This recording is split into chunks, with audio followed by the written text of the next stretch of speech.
Mangesh Yadav encounter की आग अब दिल्ली तक पहुंच चुकी है और इस आग के लपेटे में योगी आदित्यनाथ की कुर्सी भी आ सकती है और साथ ही साथ एसटीएफ के वो तमाम अधिकारी जो चप्पल पहन करके अनप्रोफेशनल तरीके से एनकाउंटर की जगह पर मौजूद थे। और अब बड़ी खबर यह भी निकल करके सामने आ रही है कि उन अधिकारियों का सम्मान किया गया है। कायदे से जिनको कानून के शिकंजे में लेकर के उनसे पूछा जाना चाहिए कि आपने कानून को तोड़ा कैसे, या कानून क्या आपको इजाजत देता है कि आप एक की इनकाउंटर कर दे और दो चारों के जो सहजातीय हैं, जो आरोप लग रहा है, उनके पैरों में गोली मार दो। और अब बड़ी बात यह है, यह कहा जा रहा है, यह मांग लगातार उठ रही है कि एसटीएफ के इन अधिकारियों को उत्तर प्रदेश में जितने भी योगी आदित्यनाथ के ऐसे अधिकारी हैं उन सबको अदालत के अंदर घसीटना चाहिए। अदालत के अंदर घसीट करके इन पर गाज गिरनी चाहिए। और इस मामले को लेकर के अब राहुल गांधी भी मुखर हो गए हैं। राहुल गांधी एक्टिव हो गए और राहुल गांधी इस वक्त विदेश यात्रा पर है। लेकिन बात देश की हो रही है और बात उत्तर प्रदेश की हो रही है।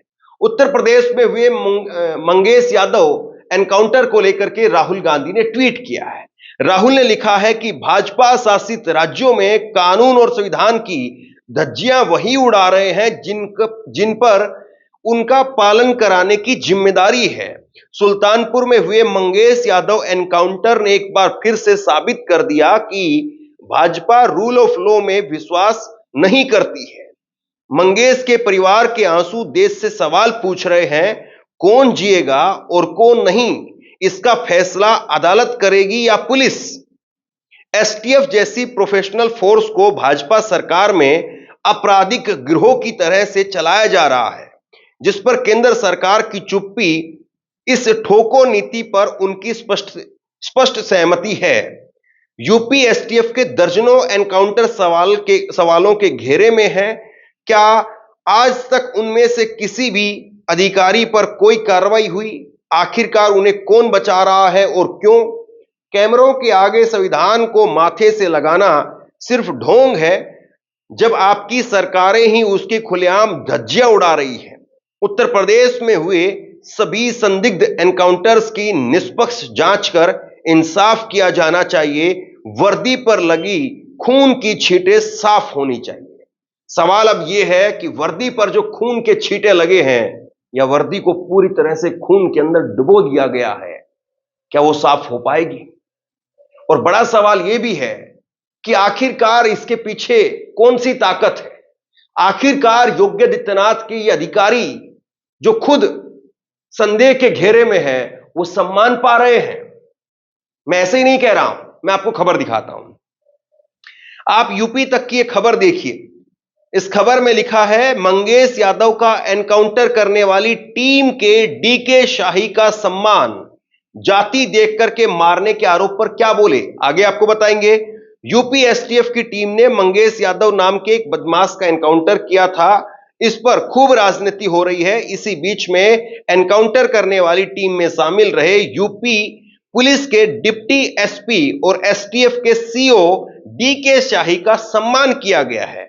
सुल्तानपुर में डीके शाही का बाकायदा सम्मान किया गया है। यह सम्मान समारोह सुल्तानपुर वॉलीबॉल ने आयोजित किया था। इस मौके पर उनसे मंगेश यादव के एनकाउंटर से जुड़े सवाल पूछे गए। डीके शाही ने कहा, उनका दावा है कि अब यूपी से ऑर्गेनाइज क्राइम खत्म कर दिया गया है। छिटपुट घटनाएं हो रही हैं, जो जेल जाने लायक है उसे जेल भेजा जा रहा है। जो पुलिस पर गोली चला रहा है उसका वैसे ही जवाब दिया जा रहा है। सुल्तानपुर में ज्वेलर्स के यहां 28 अगस्त को डकैती हुई। इसमें पूरे प्रदेश में खास करके सुल्तानपुर में दहशत का माहौल था। तभी से एसटीएफ टीम और जिला पुलिस इस मामले में लगी हुई थी। कल 5 सितंबर को अचानक गिरफ्तारी के दौरान बदमाशों द्वारा हमारी एसटीएफ टीम पर फायरिंग की गई। हमारे लोग बाल बाल बचे। जवाबी फायरिंग में एक बदमाश मारा गया और एक भागने में सफल रहा। उन्होंने आगे कहा कि अन्य बदमाशों की भी तलाश जारी है, जल्द ही उनकी गिरफ्तारी सुनिश्चित की जाएगी। डीके शाही से अखिलेश यादव के ट्वीट और आरोपों को लेकर के सवाल हुआ तो उन्होंने कहा कि इस पर क्या ही जवाब दिया जाए, सबकी अपनी अपनी राय है। डीके शाही साहब, ये राय नहीं है, ये आप पर सवाल है और आपका सवाल आपको जो है वो राय बताने का हक नहीं देता, आपका सवाल आपको कहता है कि आप इस पर जवाब दें।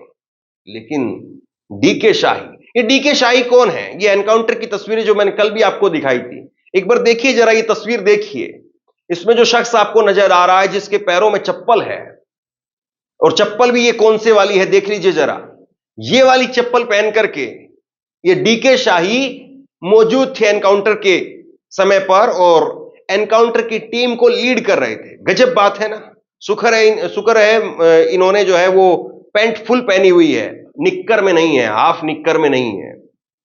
अब इनकी एक और तस्वीर देखिए, ये इनकी पत्नी है ऋतुराज शाही, जो कि बीजेपी के अंदर महिला आयोग की सदस्य बनाई गई है, और ये दूसरे हैं डीके शाही जो कि आजकल चर्चा में है। और इसी को लेकर के पत्रकार शीतल पी सिंह ने लिखा है कि उत्तर प्रदेश राज्य महिला आयोग की सदस्य ऋतु शाही और डिप्टी एसपी डीके शाही पति पत्नी हैं। श्रीमती शाही गोरखपुर में भाजपा महिला मोर्चा की कोषाध्यक्ष, क्षेत्रीय कोषाध्यक्ष है। डीके शाही ने पुलिस की उस टीम का नेतृत्व किया जिसने 2 दिन पहले लूट डकैती के मामले में मंगेश यादव अभियुक्त को घर से पकड़ा था और ले जाकर के एनकाउंटर में मार डाला, जो कि परिवार कह रहा है। इसी टीम ने दूसरे सहजातीय अभियुक्तों को सिर्फ टांग में गोली मार करके घायल करने वाला एनकाउंटर दिखाया।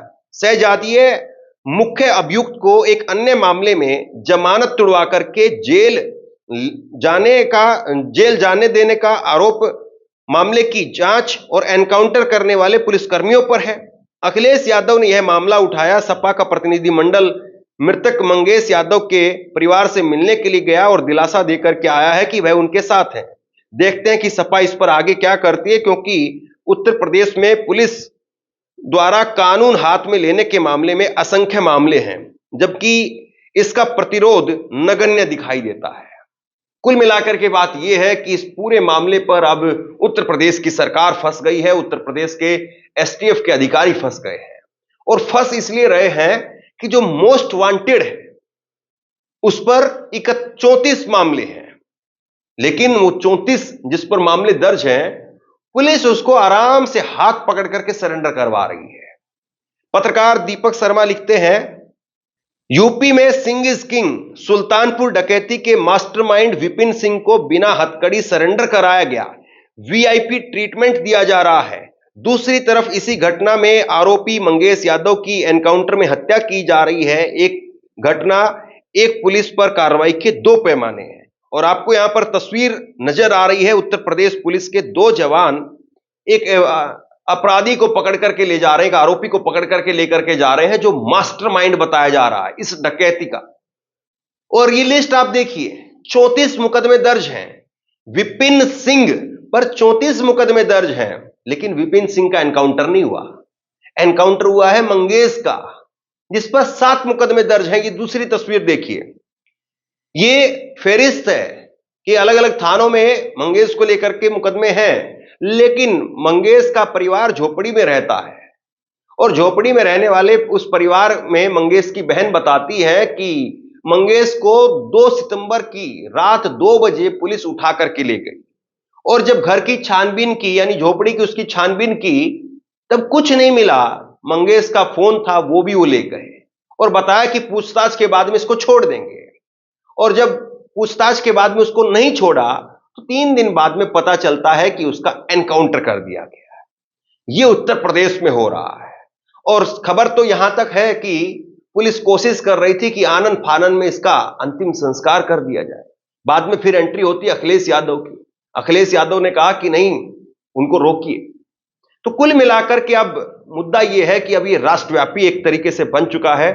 और पत्रकार विनोद कापड़ी इसको लेकर के लिखते हैं, जिस दौर में देश की कथित मीडिया ने जनहित, समाज हित और देश हित की खबरों को प्रधानमंत्री, मुख्यमंत्री को खुश करने के लिए दबा दिया है, उस दौर में सोशल मीडिया में गिनती भर के लोगों के लगातार लिखने, बोलने और उत्तर प्रदेश में मंगेश यादव के एनकाउंटर का मुद्दा राष्ट्रीय मुद्दा बन गया। रोहिणी सिंह और मिलिंद खांडेकर जैसे कई लोगों का धन्यवाद, ये हौसला बुलंद रहे। तो ये सच्चाई है कि मंगेश यादव एनकाउंटर को लेकर के जो गोदी मीडिया है या मोदी मीडिया है या योगी मीडिया है, वो इस पर बात नहीं कर रही थी, क्योंकि वहां से 8 लाख रुपए मिल सकते हैं भैया। अब 8 लाख रुपए लें या खबर बताएं। योगी आदित्यनाथ सरकार का अगर आप अच्छा प्रसार करेंगे, खूब वाहवाही करेंगे, तो वो यूट्यूब चैनल चलाने वाले लोगों को, हम जैसे पत्रकारों को 8 लाख रुपए दे सकते हैं। अब हम ये खबर बता रहे हैं, हमारी 8 लाख वालों में गिनती होगी या पता नहीं कौन से वालों में कहां पर गिनती होगी, लेकिन बात ये नहीं है। बात ये है कि आपको घर से उठा करके या कहीं और से उठा करके, और मान लिया जाए कि चलिए उनके पास में कुछ इनपुट थे, तो यही एक लड़का मंगेश जो है उसी का एनकाउंटर हुआ, वही जो है अकेला मारा गया, और बाकी लोग, उनके सिर्फ पैर में गोली लगी, और जिनके पैर में गोली लगी उनका नाम क्या है? सचिन सिंह, विपिन सिंह, पुष्पेंद्र सिंह, ज्ञानेंद्र, ये उनके नाम है। तो बाकी लोग के पैरों में गोली, मंगेश यादव इसके एनकाउंटर के अंदर ढेर, और इसीलिए परिवार जो है सवाल खड़े कर रहा है। यूपी तक की एक खबर देखिए, 2 सितंबर को 50,000 रुपए का इनाम, 4 सितंबर को 1 लाख रुपए का इनाम घोषित किया, और 5 सितंबर को मंगेश यादव का एनकाउंटर कर दिया। तो ये बड़ी बात है कि रोजाना उसका इनाम बढ़ता रहा। क्या पुलिस स्पष्ट कर सकती है कि बाकी लोगों का भी इनाम बढ़ाया गया? क्या जो मास्टरमाइंड है विपिन सिंह, उसका भी इनाम बढ़ाया गया, या मंगेश यादव का इनाम बढ़ा करके 3 दिन पहले मंगेश यादव को पहले ही गिरफ्तार कर लिया गया था, और एक प्लान के तहत उसका इनाम बढ़ा करके बाद में उसको एनकाउंटर के नाम पर ढेर कर दिया, और अब उसको मास्टरमाइंड बता दिया जाए? क्या ये पहले से पटकथा लिखी हुई थी? सवाल ये है। परिवार ने क्या कहा है सुनिए जरा। मंगेश की मां और बहन ने बताया कि सोमवार रात लगभग 2 बजे पुलिस वाले सादी वर्दी में घर से मंगेश को पूछताछ के लिए लेकर के जाते हैं। इसके अलावा घर की तलाशी ली जाती है। फिर गुरुवार की सुबह उनके पास में एनकाउंटर की खबर पहुंचती है। वहीं मृतक मंगेश की मां शीला देवी ने बताया कि पुलिस वाले मंगेश की पूछताछ को लेकर के आए थे। वहीं मृतक मंगेश की मां शीला देवी ने बताया कि पुलिस वाले मंगेश को पूछताछ के लिए लेकर के गए थे। उसके बाद में सुबह उसकी मौत की खबर आ गई।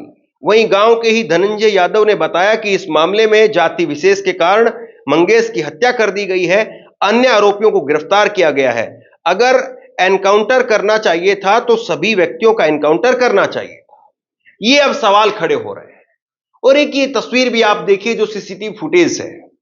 ये सीसीटीवी फुटेज आपको बताता है कि यहां पर जो दिखाई दे रहे हैं उसमें 5-6 लोग हैं।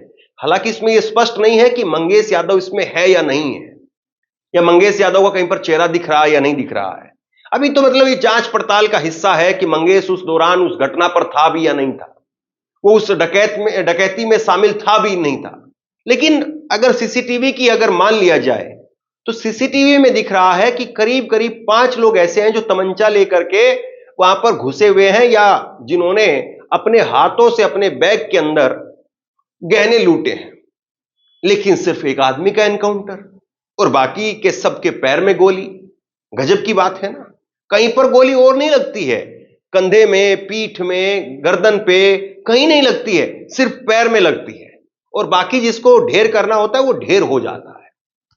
तो बहरहाल मंगेश यादव के एनकाउंटर को लेकर के लगातार सवाल खड़े हो रहे हैं, और उत्तर प्रदेश की पुलिस वो पहले से ही हाफ एनकाउंटर के नाम पर बदनाम है। अब सवाल यह है कि जिस तरीके से मंगेश यादव का एनकाउंटर का मुद्दा बड़ा बन चुका है, क्या वाकई बहुत सारे लोगों के एनकाउंटर जो फर्जी किए गए, इस तरह के आरोप लगे हैं, क्या उनको भी इंसाफ मिल पाएगा? और वाकई अब उत्तर प्रदेश की इस एसटीएफ पर, उत्तर प्रदेश के अधिकारियों पर लगाम लगाने का समय आ चुका है। आप क्या सोचते हैं? नीचे कमेंट बॉक्स में लिख करके जरूर बताइए। इस वीडियो को शेयर कीजिए, लोगों तक पहुंचाइए, और इसी तरह की तमाम खबरों के लिए ऑनलाइन न्यूज इंडिया को सब्सक्राइब कीजिए। आपका बहुत बहुत धन्यवाद।